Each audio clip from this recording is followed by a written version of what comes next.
Hello everyone, this is Shreyoshi. Welcome to Shreyoshi's Yapcast. Today we are talking about Mrs. and the Great Indian Kitchen. Follow along and I hope you like this. Picture this, a woman, barefoot, stepping out of a house that never truly felt like home. She takes the car gifted as dowry, her supposed blessing in marriage, and drives away, leaving behind a life where she never really fit in. If this scene from Mrs. felt eerily familiar, it's because it echoes the rebellion started by the Great Indian Kitchen. These two films are not just stories, they are gut-punching reflections of real-life struggles, questioning the very foundation of marriage, tradition, a woman's place in society, and in our family. But hold on before you think this is just another sob story about suffering women. Let's get into the nitty-gritties of why these films hit so hard. Mrs. isn't just inspired by the Great Indian Kitchen, it's a continuation of its battle cry, wrapped in modernity, privilege, and presented a little more subtly in a North Indian family.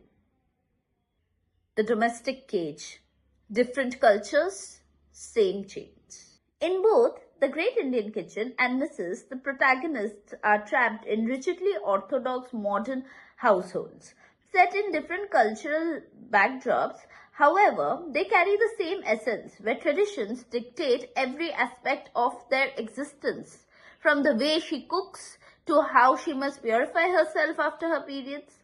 The films don't hold back in exposing the religious hypocrisy, where godliness and respect is bestowed upon the goddesses, but not in respect for women around them.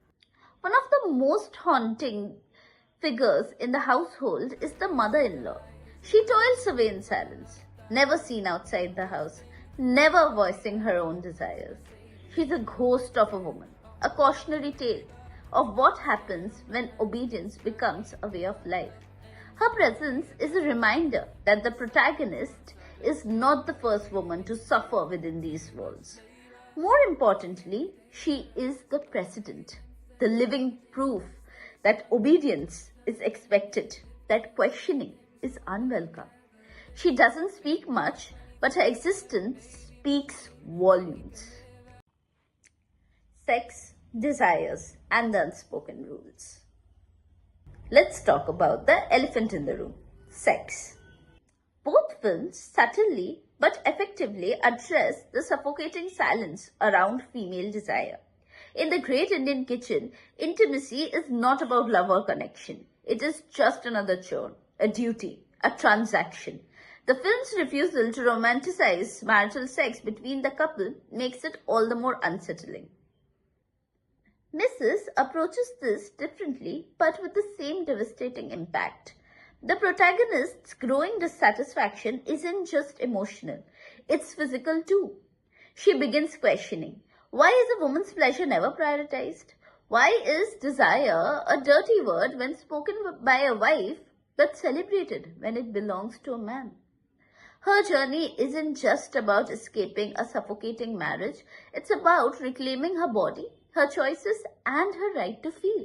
A particularly jarring contradiction in Mrs. is that the protagonist's husband is a gynecologist whom we assume understands the female body's needs, desires, and processes.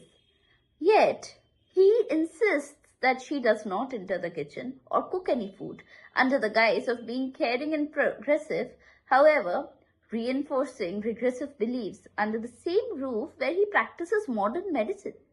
He disregards her comfort and consent, treating foreplay as unnecessary and intimacy as a functional act rather than a shared experience. When he speaks about conceiving a child, it is with an air of entitlement, as if she is merely a vessel for reproduction rather than an equal partner in this process. This sharp hypocrisy exposes how education and profession do not necessarily translate to progressive thought when deep-rooted in our family structures and patriarchy. The mental abuse and the illusion of control. Beyond the physical restrictions, Mrs. deeply explores the psychological warfare that women endure in toxic marriages. The protagonist's husbands don't really physically harm them, but their control manifests in more insidious ways.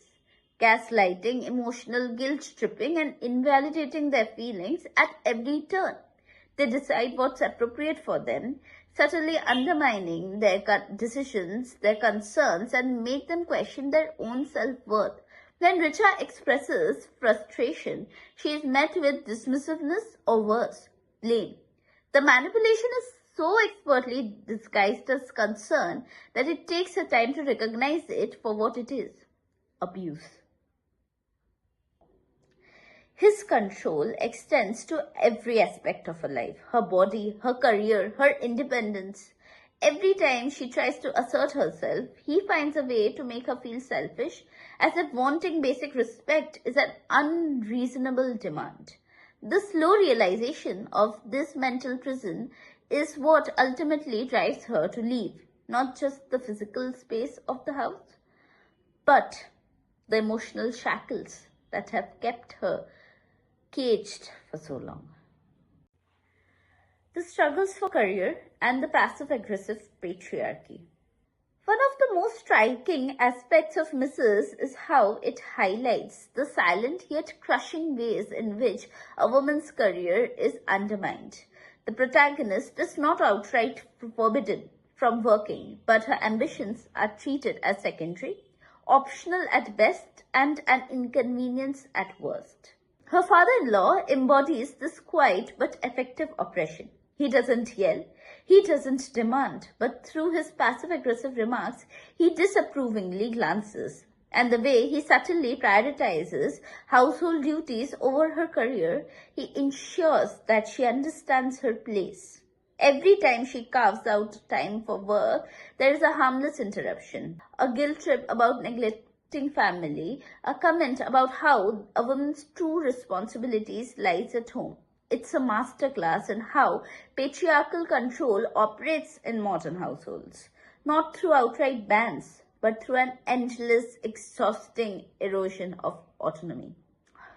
And the worst part, society doesn't see this as oppression. To the outside world, she has a good life, a husband, a supporting family, but the reality?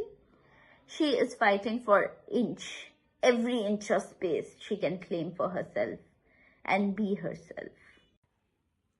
Costumes as silent storytellers. Every piece of clothing in Mrs. carries weight. It tells a story of repression, expectation, and eventual defiance. The way she is styled at different points in the film isn't just about aesthetics, but about visual storytelling, making her journey all the more visceral and real. At the beginning of a marriage, the protagonist is often seen wearing modest, structured outfits, long kurtas, saris, and salwar kameezes in subdued tones. Her clothing aligns with her position as a dutiful wife, daughter-in-law, and a woman navigating a conservative household. The emphasis on neatly pinned dupattas and traditional silhouettes emphasizes the constraints of marriage and societal expectations. As the story progresses, we see subtle shifts: the loosened dupatta, softer and more flowy fabrics, the unkempt hair, and a less rigid approach to her dressing, signaling the unraveling of her controlled, suppressed self. By the time she walks out of a marriage, she sheds these expectations entirely. And finally, we see her in a bold purple anarkali on the stage, where she has fully realized her autonomy. Now let's get into some delicious details. The visual storytelling that makes Mrs. so powerful. Remember how I mentioned the car? That isn't just a vehicle. It's a symbol of ownership.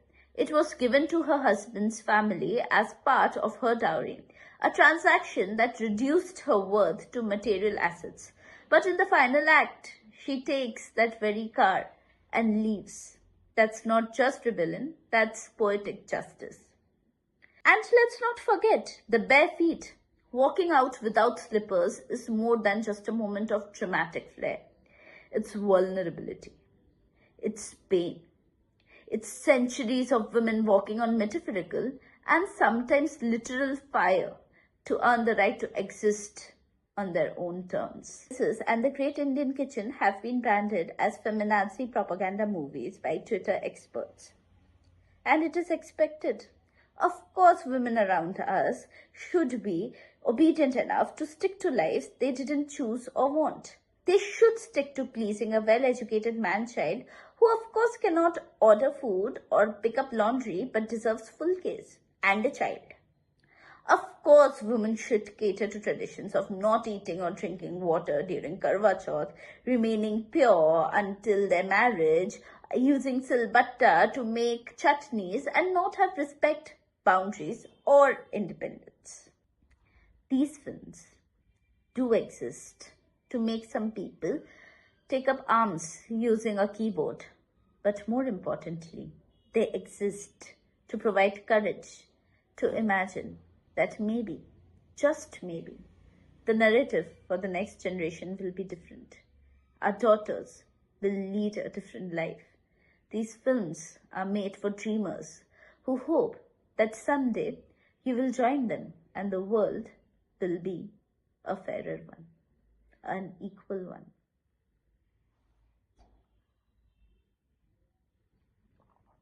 That's it for this deep dive. If this analysis hit home for you, like, comment and share your thoughts. And if you know a woman who needs to hear this, send it to her right away. Until next time, stay questioning, stay rebellious and stay filmy. Bye-bye, filmy fashionistas.